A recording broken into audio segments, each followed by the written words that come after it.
Most people don't ruin their lives with one big mistake. They do it slowly, quietly, comfortably. And one day they wake up and realize they've been living on autopilot. This is a story about that moment. The moment when habit and happiness stand face to face, and you can only choose one. Daniel Harper was the kind of man people described as steady. He was 38 years old, lived in a quiet suburb outside Chicago, and worked as a project manager at a mid-sized logistics company. His life looked stable from the outside. A safe job, a reliable income, a small but clean home, and a routine that ran like clockwork. Every weekday started the same. 6:15 a.m. alarm, black coffee, 10-minute scroll through the news, same highway, same parking spot, same office chair. He wasn't unhappy, but he wasn't happy either. And that's where things get complicated. Because unhappiness is loud. It demands attention. It pushes you to act. But comfort whispers. Daniel told himself he was lucky. Plenty of people would trade places with him. The job paid well, the benefits were solid, he wasn't struggling. Yet every Sunday evening, a quiet heaviness settled into his chest. Not anxiety exactly, not depression. Just a dull pressure, like something inside him was slowly shrinking. At work, Daniel had mastered efficiency. He could predict problems before they happened. He knew exactly how to avoid conflict, how to keep clients satisfied, how to keep control. But over time, something subtle had changed.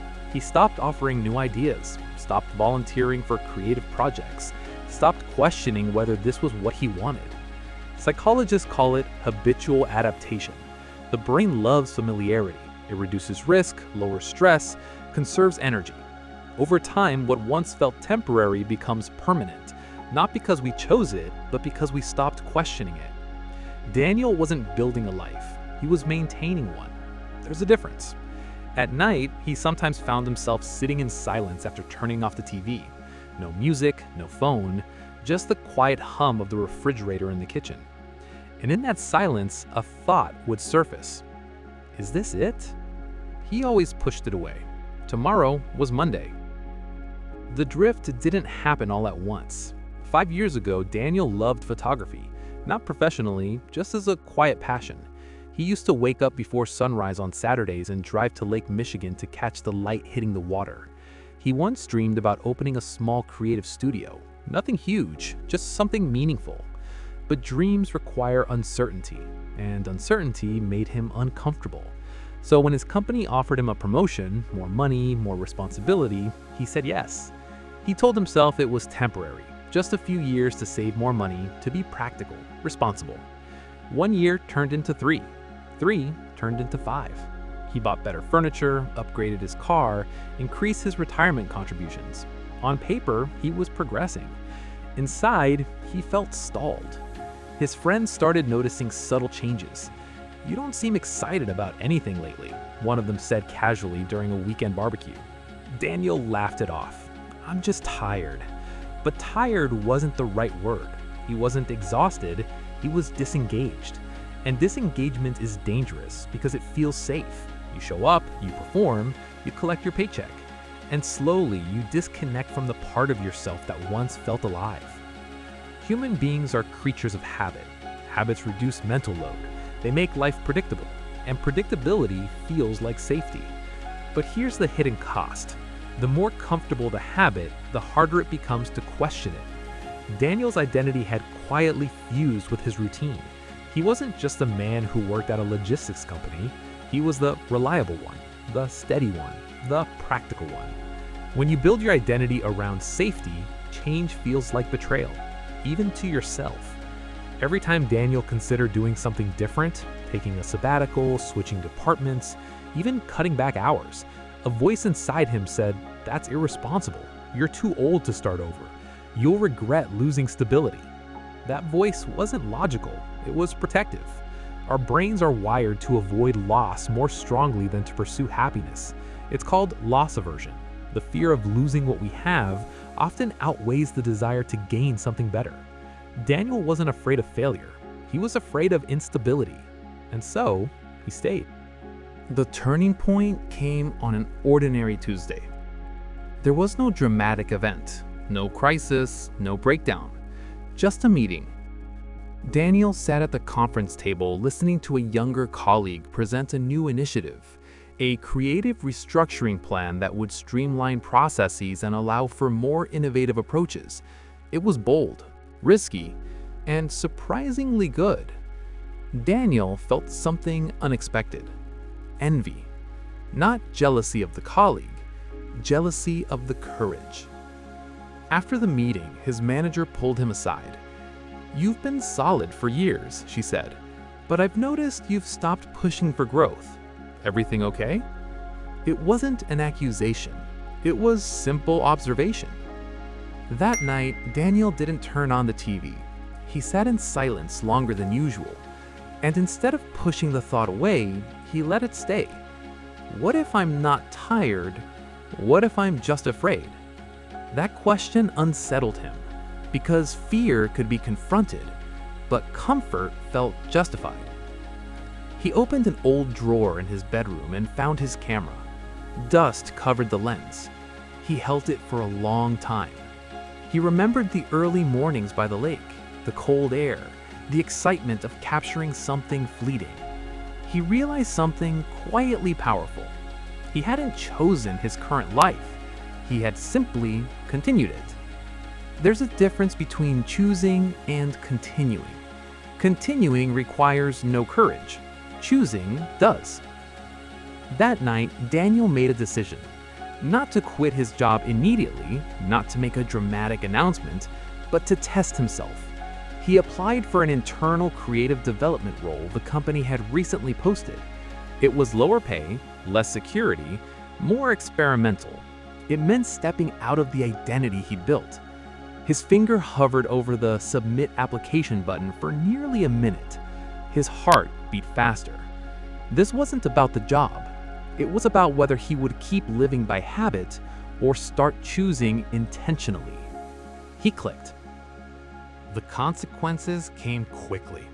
His manager called him in. "You're one of my most stable leaders," she said. "Are you sure you want this move? It's unpredictable." That word again, unpredictable. Daniel surprised himself with his response. "Yes, I think that's the point." The transfer was approved. His salary dropped slightly, his responsibilities shifted. His reputation as the safe choice changed. Some colleagues were confused. "Why would you give up a stable track?" one asked. Daniel didn't have a polished answer.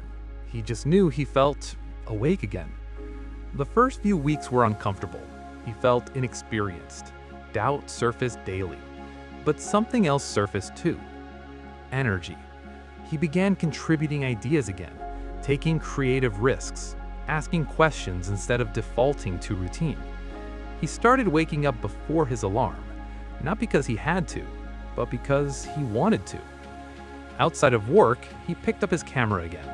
Saturday mornings returned to the lake. The difference wasn't dramatic.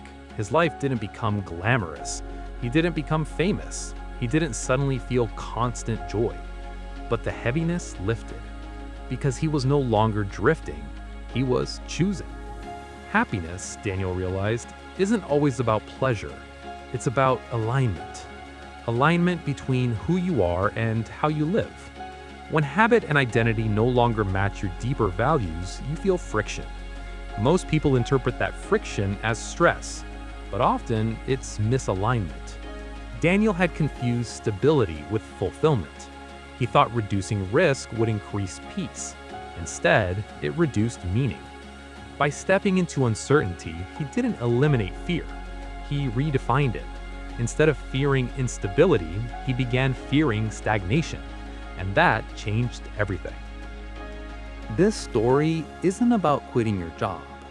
It's about examining your autopilot. Ask yourself, are you continuing or are you choosing? Habit is powerful. It shapes careers, relationships, identities. But if you never pause to question it, you may wake up years later wondering where your passion went. The psychology of decision-making teaches us that inaction is still a decision. Staying is a choice. Continuing is a choice. But when you make that choice consciously, it feels different. Daniel didn't become a different person. He became a deliberate one. And deliberate living creates a different kind of happiness, quieter, deeper, more stable than comfort alone. Happiness over habit doesn't mean chaos over structure. It means awareness over autopilot. It means recognizing when safety becomes a cage.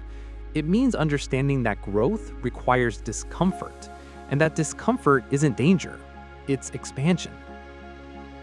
A year after his decision, Daniel stood by the lake again, camera in hand, watching the sunrise break across the water.